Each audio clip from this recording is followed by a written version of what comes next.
I want to introduce you to Alex F. Osborne. He was one of the founding partners of BBDO. It was the inspiration for Mad Men. So it was one of the big advertising agencies of the 1950s, 1960s. It still exists today. But Alex F. Osborne pioneered the concept and coined the term brainstorming. He's known as the father of brainstorming. He also co-developed the creative problem-solving method. So with one of his partners, Parnes, he went out and he developed this methodology for solving creative problems, which will look a little similar to Wallace's model and also to Lidke and Ogilvy's model. He also co-founded the Creative Education Foundation, which is based out of upstate New York. What we're going to talk about is the creative problem-solving model. It was developed by Osborne and Parnes, and it divides thinking into 3 phases and subsections. And those 3 phases include exploring the challenge, generating ideas, and preparing for action. So what you can see out of that model is, once again, you go out there and you look and see what's out there, then you think about the ideas, and then you prepare for action. You see what works, you see what can sell. So exploring the challenge is divided into 3 subsections: objective finding, fact finding, and problem finding. So objective finding is go out and figure out what you're trying to accomplish. Fact finding is going out and looking for those facts that support or refute your case. And then problem finding, look for those gaps, those places where you can explore. Generating ideas is broken into 1 subcategory. That's idea finding. Go out and find as many great ideas as you can find that solve the problem you identified.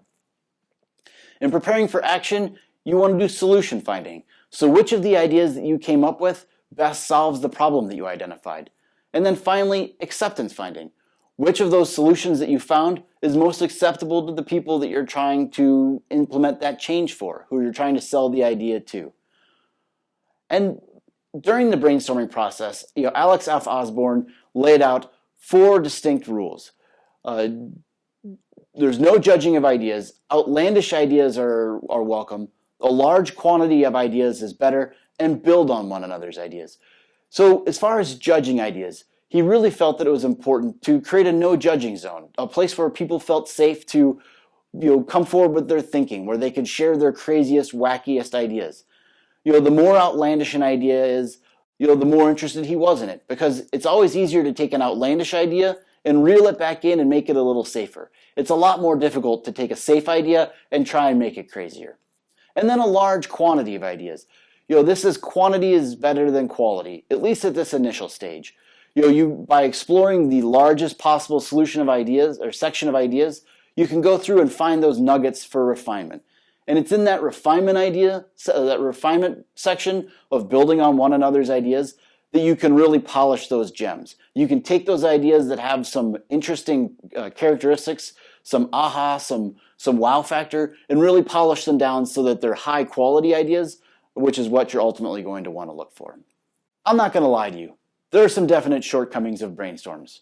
From the moment that Alex F. Osborne pitched his idea to the world, scientists have been taking a critical look to make sure this is really the optimal way to generate ideas. Is this really the best way for people to get together and think? And what they've identified is a number of definite shortcomings, which I want to discuss here. The first one is the premature rejection of imperfect ideas. So what people do is, once an idea is thrown out, if it's not a perfect idea, their group starts to kind of pile on it. They start to nitpick. They start to find those small faults. And rather than trying to develop the idea and fix those flaws, they reject it prematurely. There's also social loafing. In any large group of people, there's going to be 1 or 2 people who coast. They're not as participatory as the rest of the group, and they're there just to kind of ride on the coattails of the larger group. And that's a definite shortcoming of brainstorms and something that needs to be addressed. There's also the premature evaluation of ideas. Groups feel like they need to make progress, so they want to evaluate ideas on whether they're good or not before they really know what the ultimate idea is. Then there's the domination of the group by an individual. I think we've all been in groups where there's been 1 extremely outspoken member or 2 extremely outspoken members, and they steer the conversation. They make sure that their ideas get heard. They make sure that whatever the ultimate group decision is, that it reflects the idea that they came in with. And in a brainstorm, those people can be extremely detrimental to the group process. There's also a distraction from the goals.